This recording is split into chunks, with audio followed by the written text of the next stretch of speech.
حضور خواجہ خواجگان اگر عالم تھے تو آج اس وقت سے زیادہ عالم ہندوستان میں موجود ہیں. حضور خواجہ خواجگان اگر پیر تھے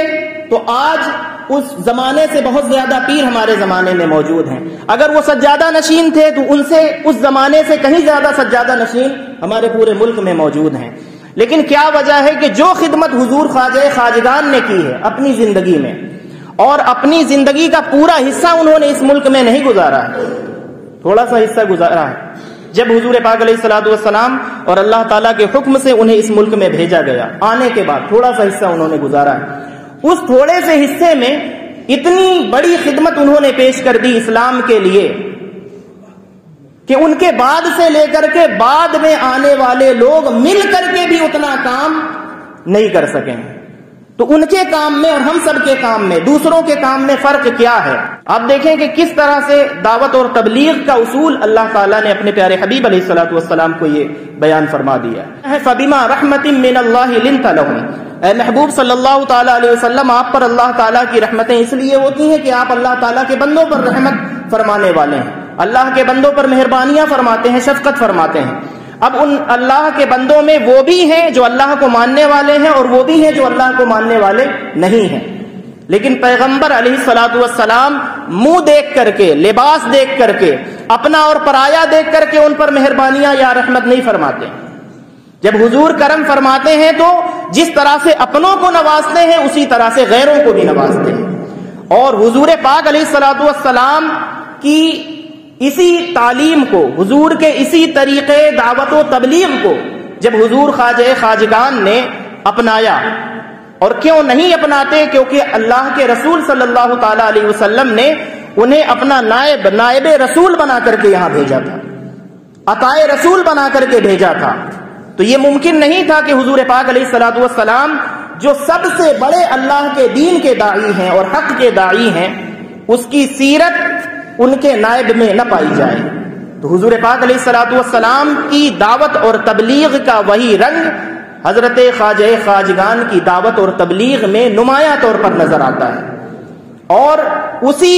پیغمبرانہ دعوت اور تبلیغ کے نتیجے میں اتنی بڑی تعداد میں لوگوں نے ان کے ہاتھوں پر، انہیں دیکھ کر، ان کے طریقے دعوت و تبلیغ کو دیکھ کر، ان کی تعلیمات کو دیکھ کر، اور ان کے اٹھنے بیٹھنے چلنے پھرنے گفتار کردار تمام چیزوں کو دیکھ کر کے جن لوگوں نے ان کے ہاتھ پر اسلام قبول کیا، کیونکہ وہ ان کی ذات میں حضور پاک علیہ الصلوۃ والسلام کا مشاہدہ کر رہے تھے، نائب رسول میں وہ رسول کو دیکھ رہے تھے، عطائے رسول میں وہ اللہ کے رسول کی زیارت کر رہے تھے. اور حضور خواجہ خواجگان کے جو وہ چشتی کلر کی میں نے بات کی، ہم یہ دعویٰ کر رہے ہیں کہ یہ چشتی کلر ہے.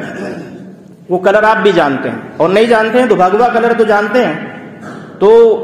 ایک گروہ کا کلیم ہے کہ یہ ہمارا بھگوا کلر ہے، اور ہم حضور خواجہ خواجگان کے غلاموں کا یہ دعویٰ ہے کہ یہ ہمارا کلر ہے. تو یہ اس کا معمہ کیا ہے؟ یعنی دونوں گروپس، اور اتنا ان کے درمیان فرق ہے، ایک کفر ایک اسلام، ایک شرک ایک ایمان،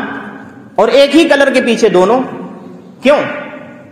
تو اس کے جب آپ تہ تک جائیں گے تو معلوم یہ ہوگا کہ یہ جو چشتی کلر ہے یہ صحیح میں اصل میں بھگوا کلر ہے. لیکن یہ چشتی کلر ہوا کیسے؟ حضور خواجہ خواجگان جب اس ملک میں تشریف لائے، آپ اپنے زمانے میں بھی دیکھتے ہیں کہ سادھوؤں کا، سنتوں کا لباس یا ان کے لباس کا کلر کیا ہوتا ہے. سادھوؤں کے لباس کا جو کلر ہوتا ہے وہ وہی کلر ہے جسے ہم چشتی کلر کہتے ہیں. جب حضور خواجہ خواجگان اس ملک میں تشریف لائے اور آپ نے ان کے مذہبی رہنماؤں کا، ان کے دھرم گروؤں کا وہ ان کے لباس کا رنگ دیکھا، تو ان کا مخصوص لباس آپ نے دیکھا، تو صرف لوگوں کو اپنے قریب کرنے کے لیے، کیونکہ جب قریب ہوگا تب اللہ کے دین کا پیغام ان تک پہنچے گا. تو جو اب کسی بھی کلر کا آدمی کپڑا پہن سکتا ہے، اور آدمی کی پسند ہوتی ہے کہ میں فلاں رنگ کا کپڑا پہنوں اور فلاں ڈیزائن کا کپڑا پہنوں، لیکن صرف ایک چھوٹی سی جو قربانی ہے اسے آپ دیکھیں کہ آپ نے اپنی زندگی میں تمام جو رنگ تھے، جتنے کلرز تھے، آپ نے ان سب کو ترک کر دیا صرف اس مصلحت کے تحت کہ اللہ کے دین کا پیغام اگر ان لوگوں کے درمیان پہنچانا ہے، ان کے بیچ میں، تو ان کے دھرم گروؤں کا جو کلر ہے، مکمل طور پر ان کا جو لباس ہے وہ لباس تو نہیں اپنا سکتے، کیونکہ دھوتی تو نہیں پہنا جا سکتا، یا اور بھی چیزیں جو ایسی ہیں کہ اب اوپر کا پورا حصہ ہی کھلا ہوا ہے، تو حضور خواجہ خواجگان نے صرف ان کا کلر لیا، لباس کا اسٹائل نہیں لیا، لباس کس طریقے کا تھا اسے آپ نے نہیں لیا، ان کے لباس کا جو رنگ تھا صرف اس رنگ کو آپ نے اپنا لیا، اور صرف اس مصلحت کے تحت کہ جب ان کے دھرم گروؤں کا جو لباس ہے جب وہ میرے جسم پر نظر آئے گا، اور میں تو سنت کے مطابق لباس پہنوں گا، یعنی اوپر سے لے کر کے نیچے تک میرا جو وجود ہوگا وہ حضور کی سنت کے مطابق چھپا ہوا ہوگا، لیکن صرف کلر ان کا لے لیتے ہیں، کیونکہ جب بھی میں کوئی کپڑا پہنوں گا کسی نہ کسی کلر میں تو ہوگا، تو کسی اور کلر میں اس کپڑے کو پہننے سے بہتر ہے کہ میں ان کا بھگوا کلر پہن لوں، تاکہ یہ لوگ جو مجھ سے ابھی مانوس نہیں ہیں، دور بھاگتے ہیں کہ مسلمانوں کا کوئی دھرم گرو ہے، ان کا کوئی مذہبی پیشوا ہے، اس کے پاس جانے کی ہمیں کیا ضرورت ہے، کیا دے گا یہ ہمیں؟ تو اگر ہم صرف ان کا میں کلر صرف اپنا لوں، تو جب یہ اس کلر سے مانوس ہیں تو اس رنگ کو دیکھ کر کے جس طرح یہ اپنے دھرم گروؤں کے پاس جاتے ہیں، تو اگر کوئی بھولے سے بھی ایک مرتبہ بھی میرے پاس آئے گا، میرے قریب بیٹھے گا اور میرے اخلاق، عادات، کردار کو دیکھے گا، میری باتیں سنے گا، میرے اعمال اور میرے اقوال پر جب اس کی توجہ ہوگی، اور جب میری ذات میں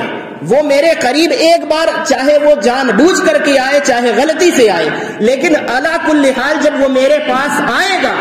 تو جب میرے وجود میں حضور سید عالم صلی اللہ تعالی علیہ وسلم کی محبت اور آپ کی تعلیمات کی خوشبو سونگھے گا، تو آئے گا اپنی مرضی سے، لیکن پھر کبھی جانے کی اس میں استطاعت نہیں باقی رہے گی۔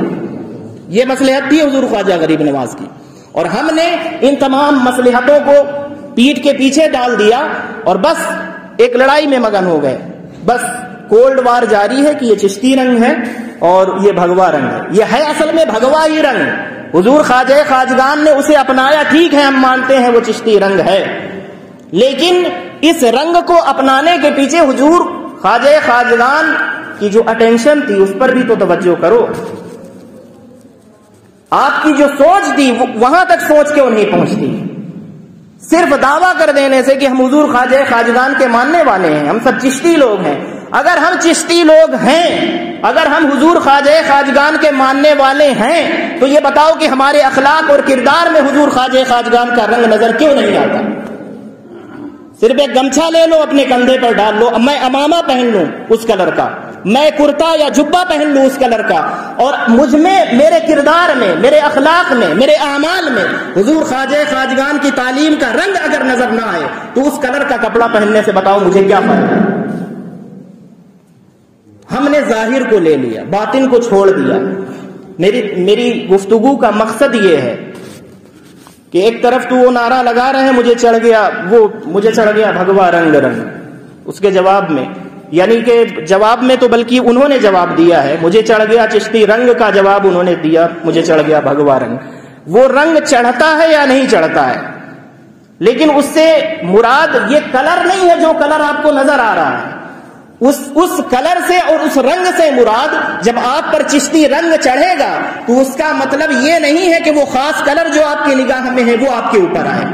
چشتی رنگ کا مطلب یہ ہے کہ حضور کی اطاعت کا رنگ آپ کے اوپر غالب آ جانا چاہیے،